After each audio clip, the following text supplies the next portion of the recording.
Hey everyone, welcome to part 7 of this trophy and achievement guide for Metaphor ReFantazio. I hope that you're enjoying this guide as much as I'm enjoying making it for you. Someone asked me in the comments recently whether I'm following a guide for this, and I did follow a couple guides when I played through this game the first time, but I didn't like them because I found that they were either omitting things or they weren't very clear or just put things in the wrong order in my opinion. So I am doing this on my own and I think that's working really well. So if you're enjoying this, be sure to give me a like and also consider subscribing for more.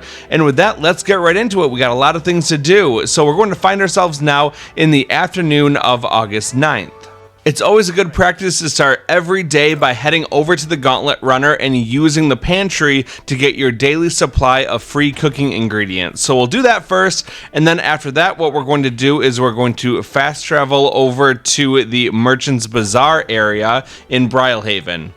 Let's hop onto our sword and go straight ahead over the bridge, and on the right side is the craftsman that we can speak to and we'll complete his quest called Superior Scrimshaw.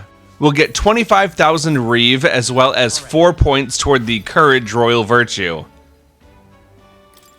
Now let's fast travel over to Seabreeze Street because there's a few more things we can do over there. Let's go.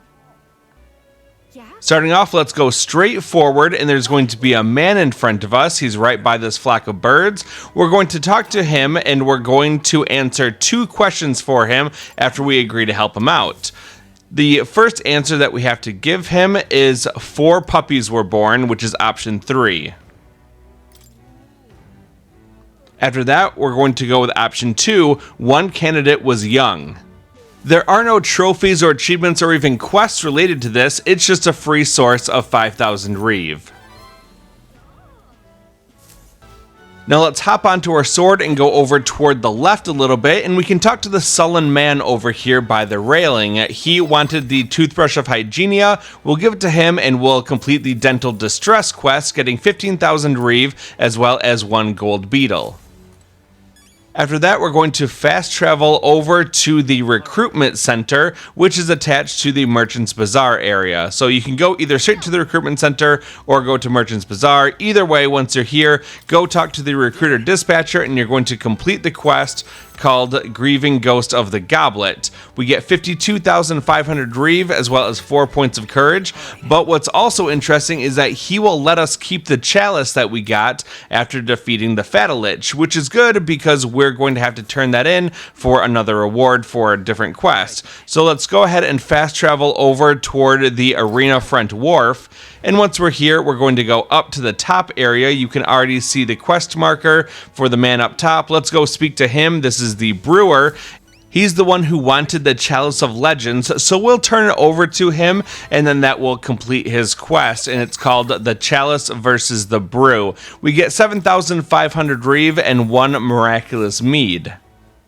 Now let's hop onto our sword and go over toward the left side, and then we can go up the big ramp leading up to the northwest and into a new area. This is the arena, and we want to talk to the pompous noble in front of us. We're going to have a lot of dialogue options. Always choose the last option. So the first time is, "You know me, I trust." Then it's, "Such a tawdry arena, this." Next is, "I've seen greater wonders."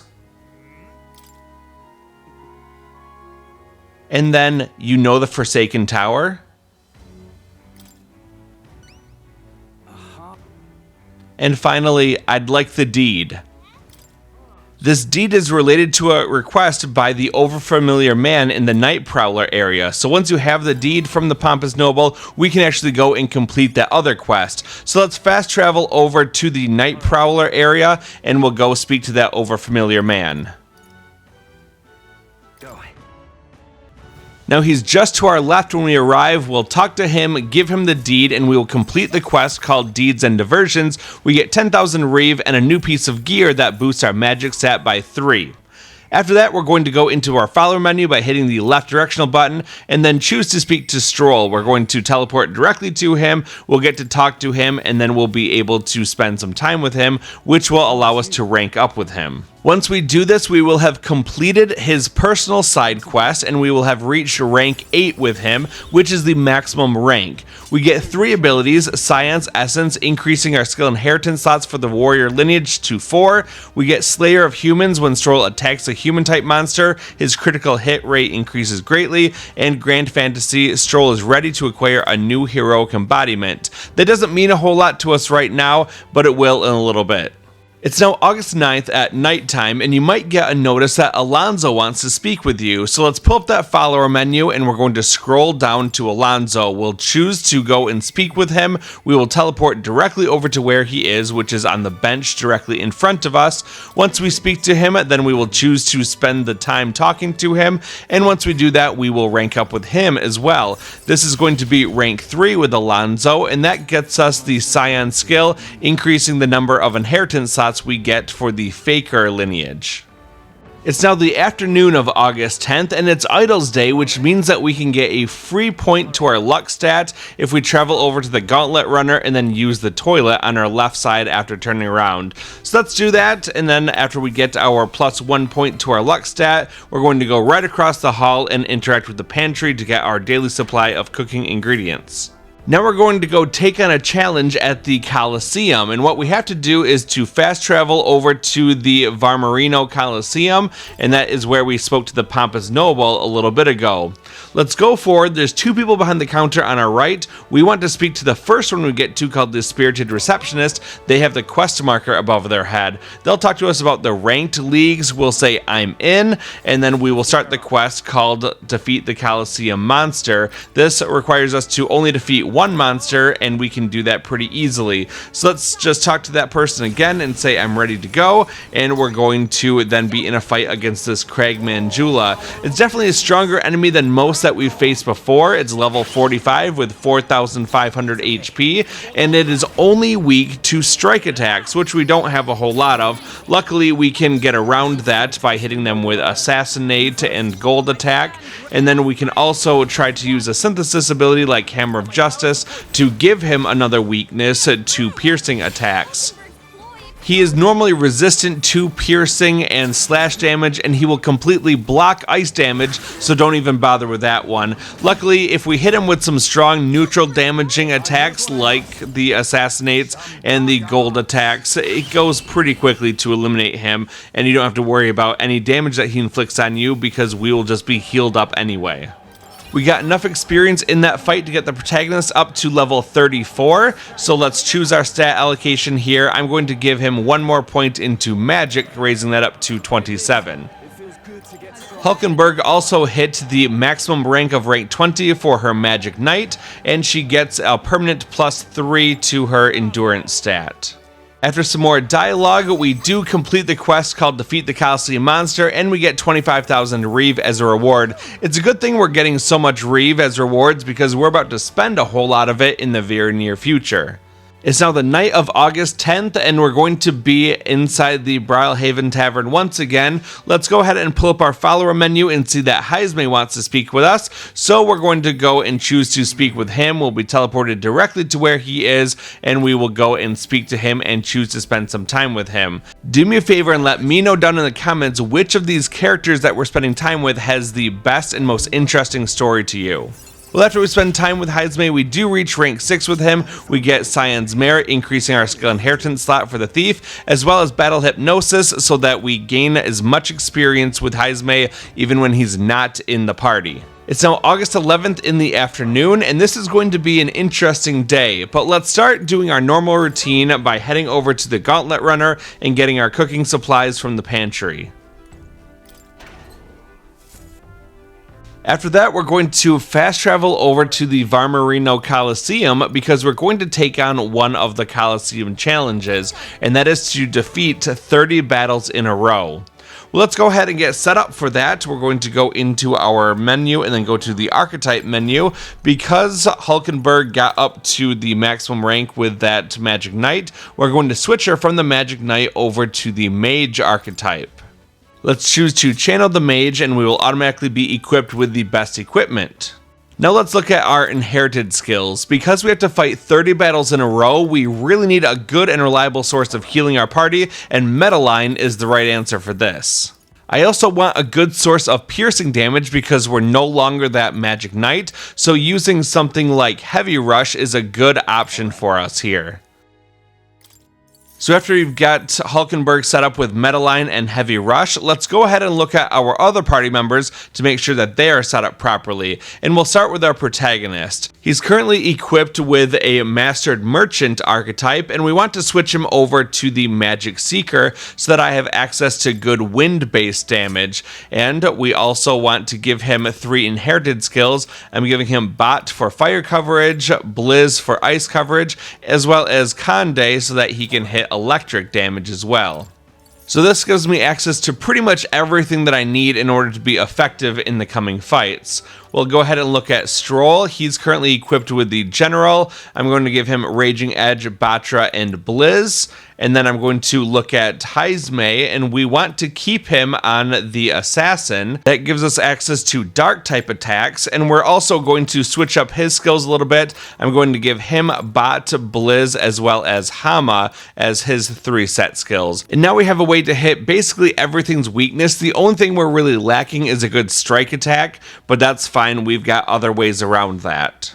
So once we're all set with that, then we can go ahead and head out, and we're going to go over and speak to the second person in the count. This is the Taciturn Receptionist, and we're going to take on the Gauntlet Challenge. Like I said before, we're going to fight 30 battles in a row.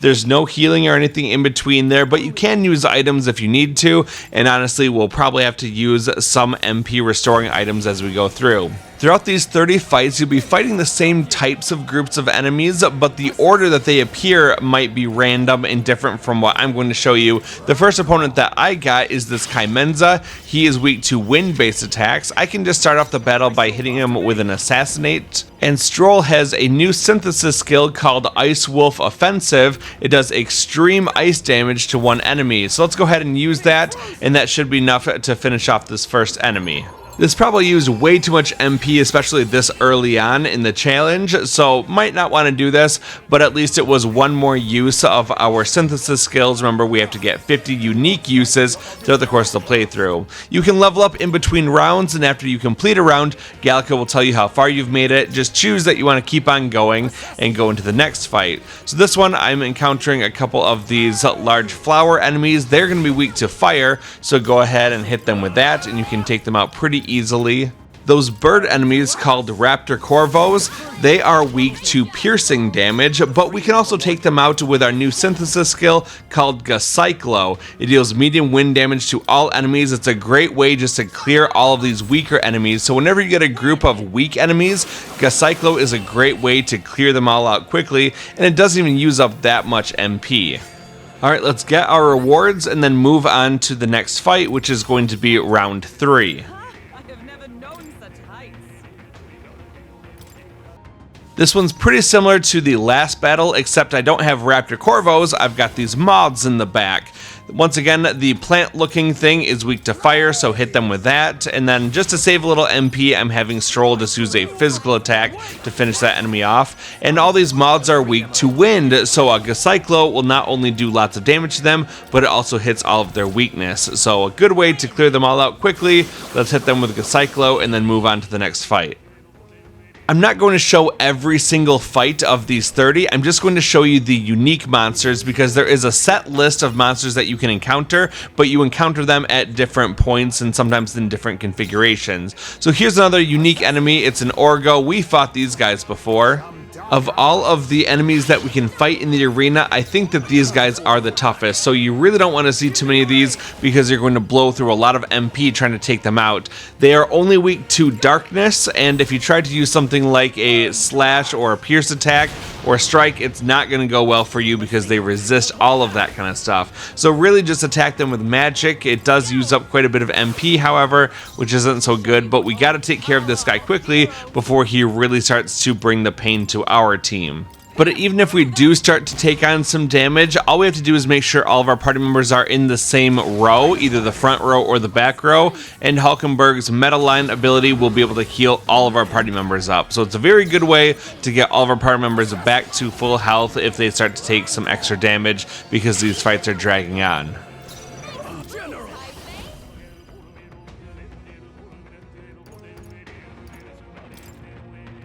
The power of fire! Not done yet. Strohl's dazed. He won't land any attacks like this. Wind! Still here? Heismay, I shall show that's you a what lot of all ailments. the three Be strive careful out there, for. okay? Freeze! They yet cling to life. Now accept your fate. Some darker arts. Well, this was my 7th match, and I've burned through way too much MP at this point, so I'll definitely have to use some MP recovery items. That's okay, though, we do have some in stock. Now let's look at a different enemy configuration. We have 5 of those Raptor Corvos. We'll pass turns over to the protagonist, and then we're going to use the Cyclo synthesis skill to eliminate all of them, and we'll move on. So that's the kind of fight that you want. You do not want the larger enemies because they will just drain through your MP way too quickly.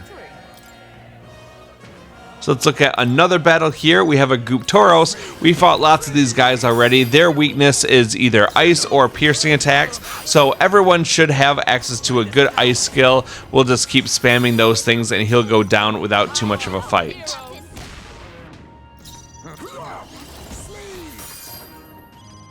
General, be frozen! You hit their weak point. Keep it up. Let's go. Nice!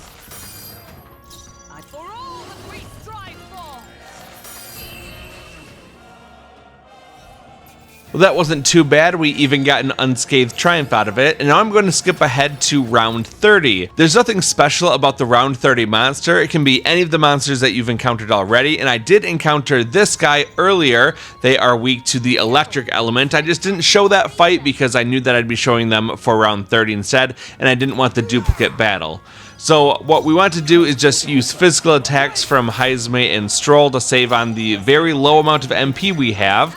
I can pass the protagonist's turn over to Hulkenberg, and she's going to use the synthesis skill Gakande to hit all of them for their weakness and eliminate them. So after that, we have successfully completed all 30 of the Coliseum battles in a row. It was kind of brutal. I had to use a little bit of MP recovery items to get through this, but we have completed that challenge. It is the lowest level challenge that we have to do here. There are other challenges above this that we will be completing in the future. As a reward, we are getting 4 points toward the Courage Royal Virtue. It's now the night of August 11th, and we want to go ahead and spend some time with Alonzo because we are able to rank up with him again. So choose him from the follower menu and go and have a conversation with him. We can't just jump directly into spending time with him because we have to have a certain royal virtue leveled up enough, and that is going to be the Tolerance Royal Virtue. It's got to be at least rank 3 to say I can't do that, and that will unlock the ability to spend time with him, and we'll get another rank up with Alonzo. Sorry. Thank you. We are now rank 4 with Alonzo, which gives us 2 new abilities. The first is Magic Shop Negotiator, which discounts the prices at magic shops in all cities, and we get Knave's Loyalty, which increases the monetary reward for completing requests. Magic Shop Negotiator isn't very important for us, but the Knave's Loyalty is. It's now the afternoon of August 12th. We're going to start our day by heading over to the Gauntlet Runner so that we can go collect our daily supply of cooking ingredients from inside the pantry. Now let's fast travel over to the Anglers Inn Square because we want to speak to someone who will help us to raise up our royal virtue of tolerance a bit more. So once we arrive, get on our sword, go straight ahead, and about halfway through the bridge directly in front of us is someone called Earnest Youth. We're going to speak to him, and then we're going to say that's right, and after some more dialogue, he's going to prompt us to pay him 250 reeve. So we're going to go ahead and do that, and then we will get the option to spend time with him. So we'll say, I'm all ears, you'll spend the afternoon talking to him, and you'll get 4 points toward the royal virtue of tolerance, and you'll also get an item called Rainbow Roquefort, which restores 350 HP to one party member.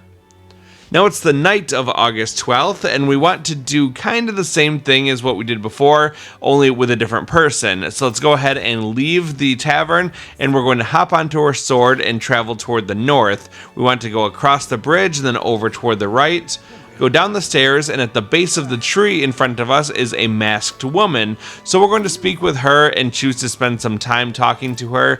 And if we do that, then we will also get 4 more points toward that royal virtue of tolerance. So let's do that, and then we're going to be done with this night.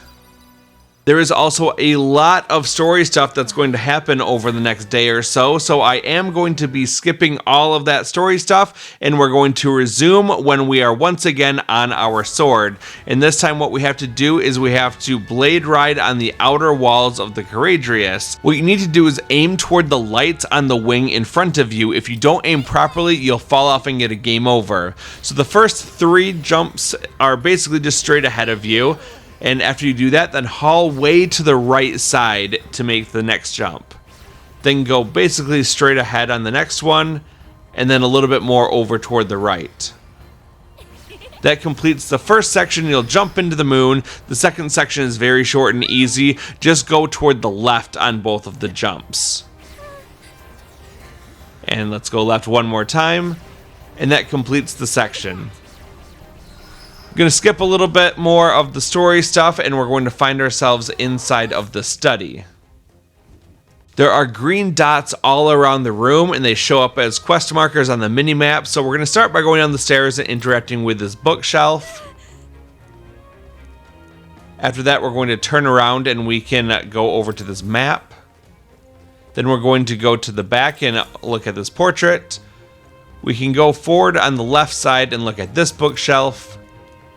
Now let's go over toward the right side, and there's some flowers in the middle we can interact with. Look. Now we can go up and speak with this closet. We're then going to go toward the left and interact with this bookshelf. Oh, good. And after that, we'll go to the other bookshelf on the other side of the room and interact with that one. That's going to kick off another story sequence, so I'm going to skip all of that, and then we're going to have to run forward and go through a couple sets of doors in front of us.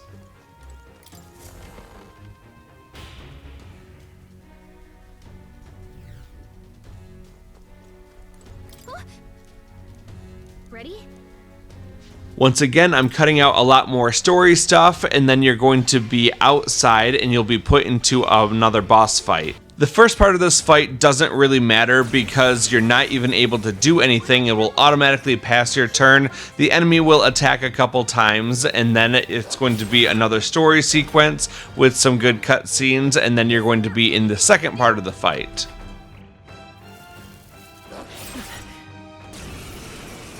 Alright, we're now in the second part of the fight, and we do get Juna's new archetype, which is called the Masked Dancer. It can equip different masks to give it skills from other archetypes. Currently, I have the Seeker mask equipped, which is the default one, allowing me to use Cyclo. The Hound called Hector is weak to wind damage, so let's use Cyclo as well as Cyclone to do lots of damage to him. We also get a new synthesis skill called Adventurer's Curiosity, which increases our critical hit rate. So we're going to go ahead and use that because number 1, it's advantageous, and number 2, it's another synthesis skill that we need to use in order to use 50 unique ones and get that trophy. Speaking of synthesis skills, we do have another one with Juna called Ice Blue Dance. It inflicts all enemies with a one-time weakness to ice, and it ignores their normal resistances. So using this now gives both of these enemies a weakness to ice, but only for one attack. Glodell does not have any normal weaknesses, but now he is weak to ice. And what we just want to do now is to keep hitting Hector to take him out of the fight. That's the main source of damage. Glodell likes to try to buff the defense on Hector to keep him alive a little bit longer, but we're just going to finish him off by hitting him with his weakness to that wind attack. And once he's gone, then it's a pretty easy fight after that point, because Glodell does some pretty weak attacks by himself. Much like John Wick, Glodell gets mad when we kill his dog, but he doesn't have any skills to do anything about it. We're now going to keep hitting him with strong attacks like Cyclone, and we also have a different attack from Juna called Infernal Vortex that does a good amount of fire damage to enemies, and it also can cause the burn status effect on them. Enemies who are burned will take additional damage whenever they are hit. So it's good to try to get that off on him as soon as possible, because you may just be able to get some extra damage in.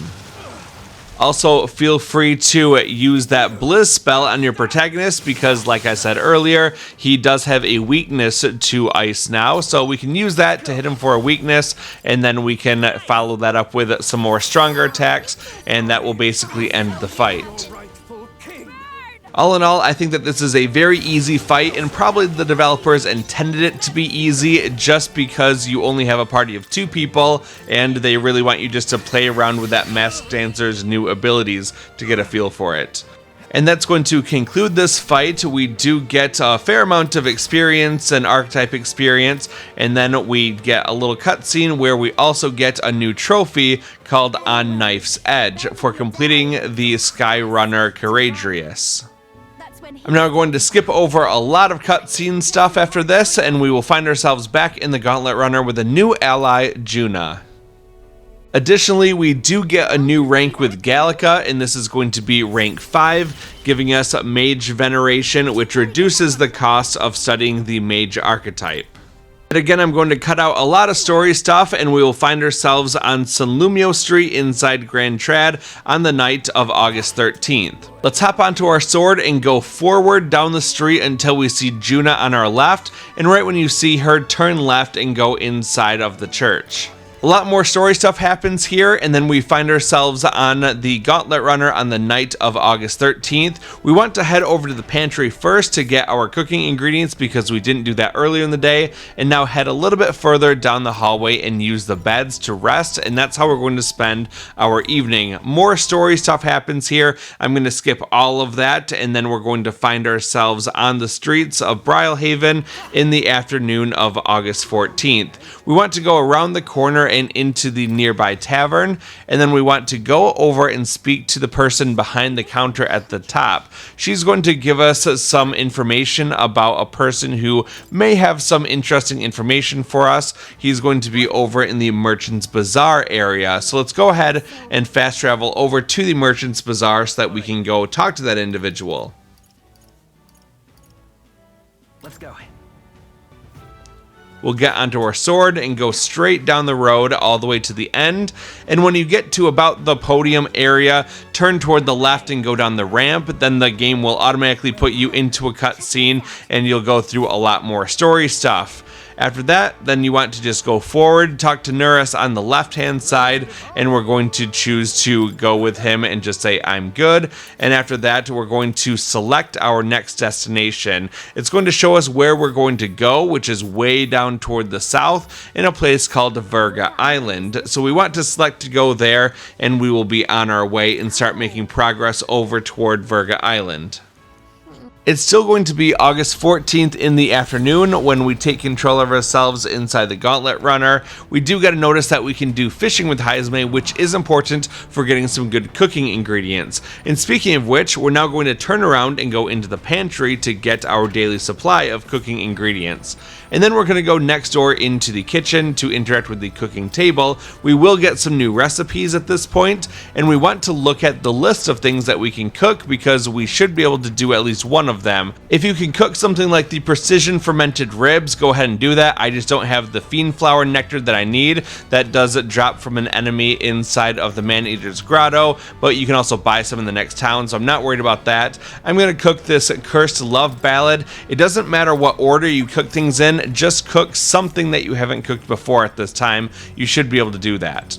And after that, we're going to now go over to the bookshelf in the next room, and we're going to want to read the book called Pride and Persuasion. Once again, when we read this book, we are going to get a boost to our Eloquence score, and we'll spend the day reading. When you're asked what response you want to give, you want to choose option 3, Scare Them. That's going to give you the most points for Eloquence. And at this point, we do get 4 more points toward that Eloquence Royal Virtue, getting us up to rank 4. There is more to read, and we will be finishing that book later. It's now the night of August 14th, and we find ourselves on the deck inside of Shoal Camp.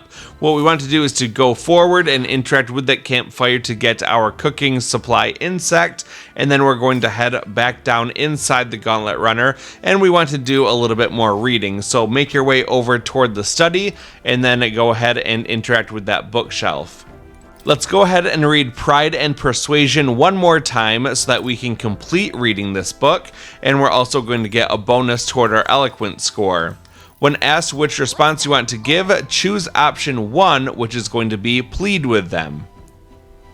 So we get 4 points toward Eloquence for reading the book, but also because we have now finished the book, we're going to get a bonus 4 points toward Eloquence. So we basically just raised up our Eloquence score by 8 points.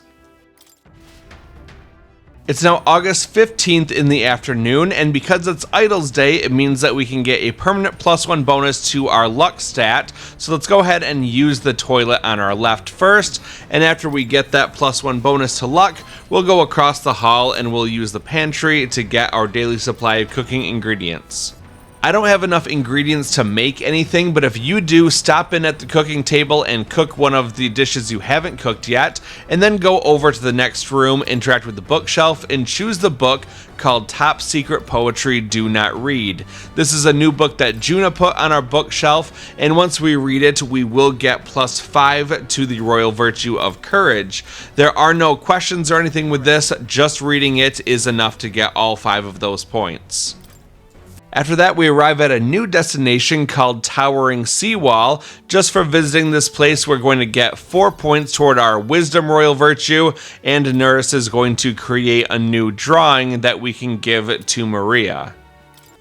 It's now nighttime and the Gauntlet Runner is rocking, which means someone came knocking. We're in the Sunk Rock camp. We want to turn around and go up the ladder on our right side that will take us up onto the deck, and we'll be into a boss fight. This is Sea Horror Homo Sabara. He looks kind of intimidating, and there are 5 enemies here, the main head plus 4 tentacles. The way that you want to take this fight down is by killing all the tentacles first. You can use the synthesis skill with Juna called Hellfire Dance that will make everyone weak to fire, which is good so that the next strong fire attack we do will be able to do lots of damage and hit all their weaknesses. So now with Strohl, we'll use his synthesis ability called Bluster Blast Maneuver. It deals a lot of damage to all enemies of the fire element, so we'll hit them all with their weakness. And then after that, it'll be the protagonist's turn. We're going to use his synthesis skill called Cyclone to deal heavy wind damage to all enemies. They're not weak to it, but this should be strong enough to take out all of those tentacles. And now the boss becomes much weaker. It'll use a couple attacks. They're not very strong, however, so you can endure that just fine, and then it's going to be your turn again. Hulkenberg has access to a new synthesis ability called Meteophore. It's actually a 3-person synthesis requiring 3 turn icons, but it does a tremendous amount of damage. It calls down a huge meteor from the sky, crashing down and doing severe fire damage against one enemy. So that did over 3100 damage to the enemy, and now I can follow that up with Juna using her Infernal Vortex. That'll do about 900 more damage or so to him. So we did 4000 damage with just those 2 attacks this one turn. Now the boss has a chance to attack, and he actually did hit Strohl for his weakness a couple times, but the protagonist dodged it, and that causes his turn to end. Alright, time to end this with a few more synthesis skills. With Strohl, we'll use Bluster Blast Maneuver to do lots of fire-based damage to him again. Fire. And now we're going to have the protagonist use Fireblade Rider to finish the fight. I'm counting on you.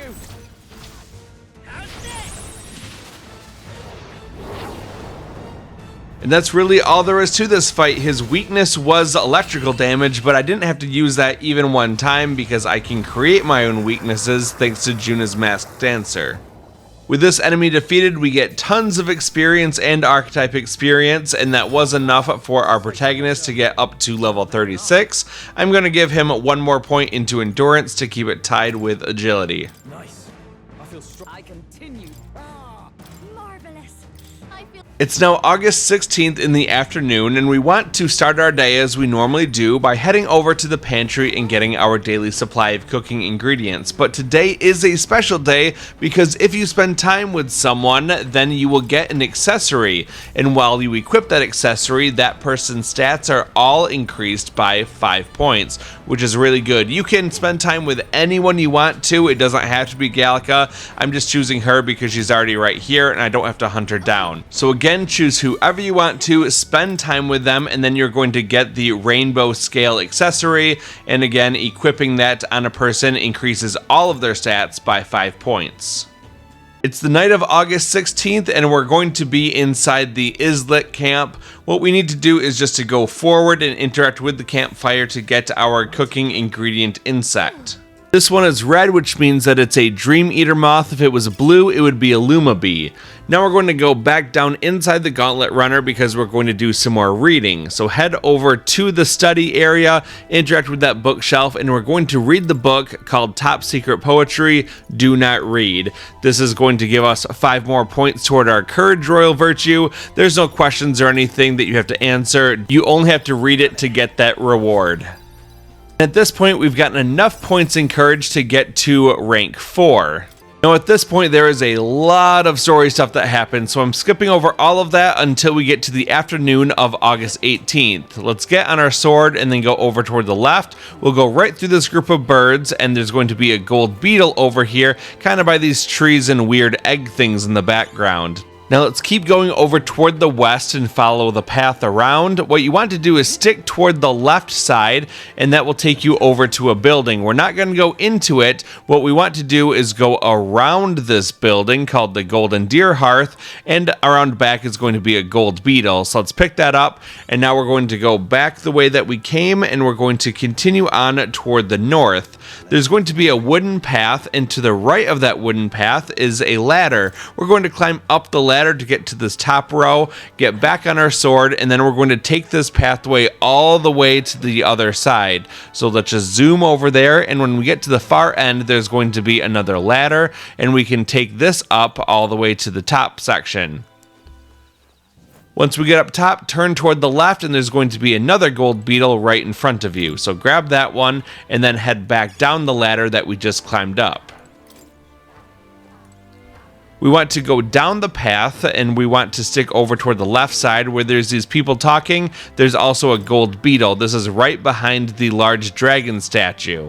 Now let's keep going down this path all the way to the bottom. We'll go past this first shopkeeper and go to the one in the back. He's called the Boastful Shopkeeper. We'll talk to him, and then what we want to do is go to the buy option. We're going to buy a couple of these giant worm meats. I always like to have at least 5 ingredients, so I'm going to buy that one. We're good on giant's ribs, but we need to buy these fiend flower nectars. I'm going to buy 5 of these, and also these gel dust. They're very expensive, but we do need them as cooking ingredients. Once you've made all of those purchases, you want to go to the next seller, who is to the north. So head on over and follow this wooden walkway all the way up toward the north. On your left side is going to be someone called Genial Water Seller. So go ahead and talk to this person, and we're going to choose the buy option.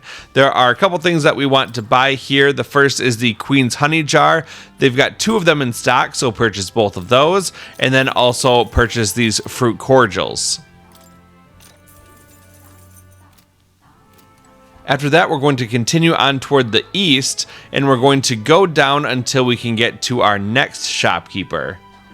So go all the way down the path and keep going up the ramp toward the hut in the back. You want to go over to the hut, and you can interact with the village butcher because they've got some more things that we want to buy. We're going to buy a few of these monster bones, as well as the white peach turnip. And now that we've made those purchases, we can sell off all of the treasures and things that we don't need, and then we're going to fast travel over to the Gauntlet Runner to continue. Now that we're here, let's turn around and go into the pantry so that we can get our cooking ingredients. And then after that, turn left, go into the strategy room and interact with this round table. You'll get to choose your next destination, and we're going to choose to go to the Dragon Temple, which is just a little bit toward our north.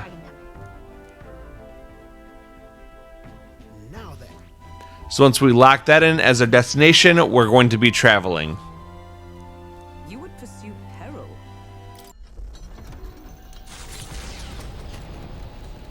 Just purchased a ton of cooking ingredients, so let's go over to the kitchen and make something. It doesn't really matter what you cook here, you just want it to be something that you haven't cooked before. So it looks like I can now cook the precision fermented ribs, the stale black bread, the finisher noodles, and sweeter than poison. So I'm just going to go ahead and make that precision fermented ribs. You may have done this already. If so, choose something else. And thanks to our speed cooking ability from Maria, that doesn't take any time, which gives us time to go do some more reading. We're going to go over to the study, interact with the bookshelf, and read the book called Top Secret Poetry. Do not read. This is the 3rd time we're going to read it, which means that not only when we read it are we going to get the normal 5 points towards courage, but we're going to get a bonus of 5 points as well. So that's going to be a 10-point swing in courage just for spending a little time reading that book today.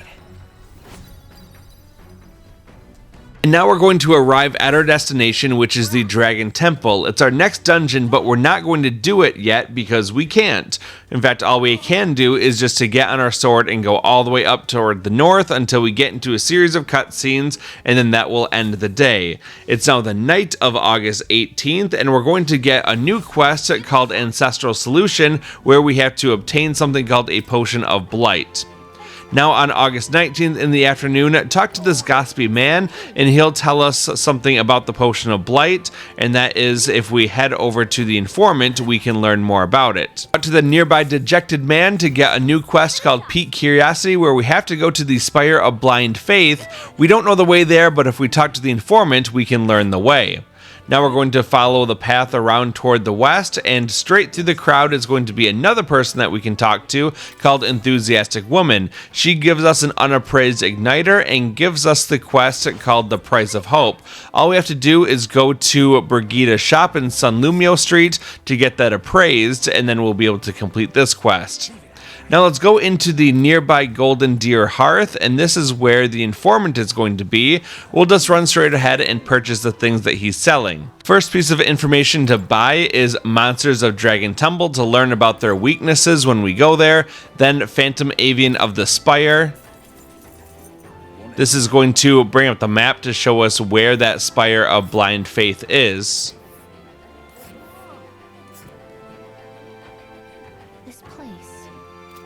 Now we're going to purchase Village Trading Verga Island. After that, we're going to purchase Secret of the Ujif Stall, which is very important to make sure that you purchase that one. And finally, Ingredients of Verga Island. After that, let's pull up the map, and we're going to go to Royal Capital Grand Trad to Sunlumio Street.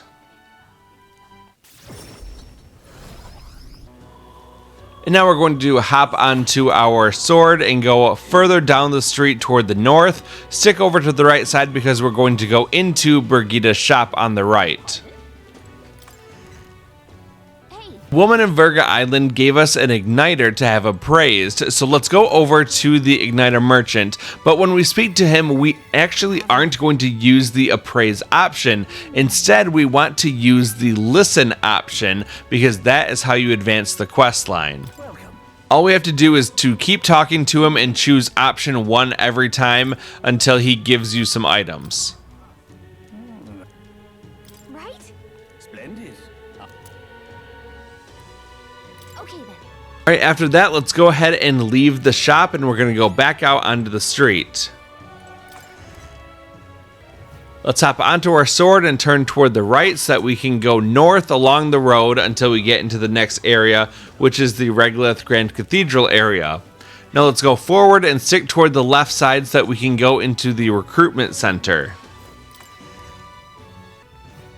Once you're here, go over toward the left and talk to the recruiter dispatcher. He does have a new bounty for us to pick up. This is for Psyocropos, Ruffian Ringleader. And once we accept this bounty, we get the new quest called the Greater One-Eyed Scoundrel. This bounty is completed in a dungeon called Scoundrel's Hold, which is a little bit toward the east of where we are in Grand Trad. This place. Let's leave the recruitment center and go out into the street. Hop onto your sword and head over toward the merchant stalls, and then we're going to start heading south. Don't go all the way south. Instead, at this intersection, turn toward the right and then exit out the southwest corner. From here, go forward and down the stairs, and on your left is a store called Comfort Concoctions. You want to go inside this store. There's going to be a gold beetle in the far right corner, so run over there and grab that. This was blocked off earlier in the game by some barrels, but now they're all gone, and now we're going to talk to the blasé shopkeeper, and when we do that, we'll learn that they do have something called parch water here, and we want to go over and buy it from the key items menu. It's only 500 reeve, so go ahead and pick that up, and then we will have gotten the item that we need to progress in the story. So let's go ahead and leave, and now what we want to do is to fast travel back over to Verga Island, and we want to go to the place called the Dragon Statue Plaza. Let's go.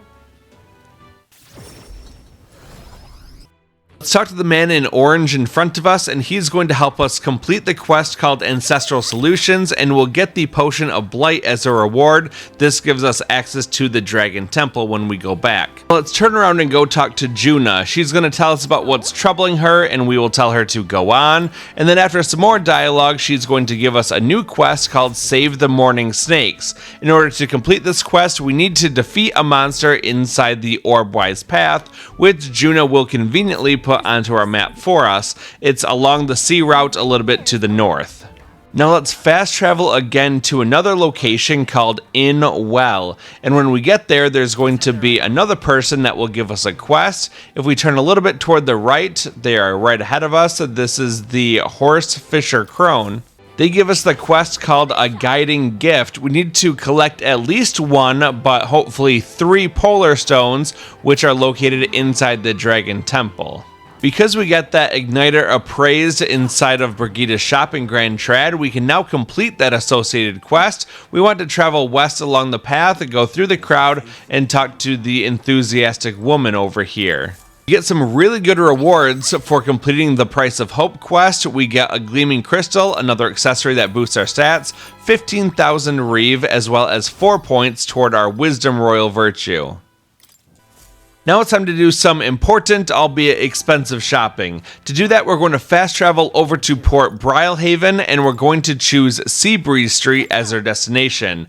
After we get teleported over there, we want to continue down the path in front of us and stick a little bit toward the right, because we want to find the Ujif merchant, whose name is Wary Shopkeep.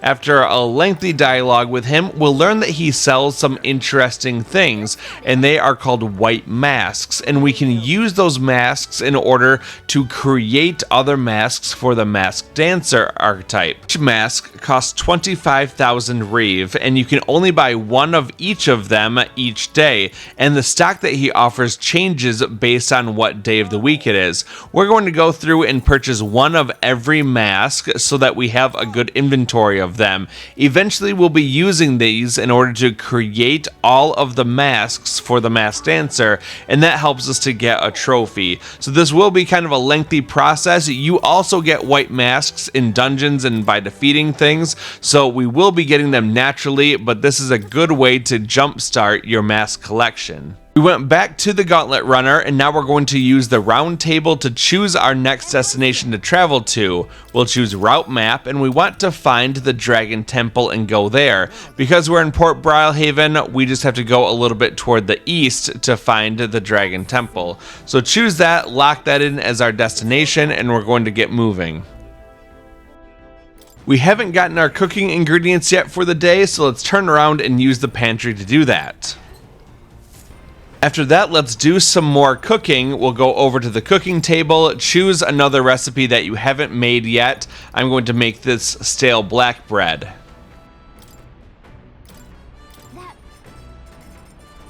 Now let's do some fishing to get some more cooking ingredients. We want to fast travel over to the deck where you can see that there's a fishing rod symbol a little bit toward the north end of this area.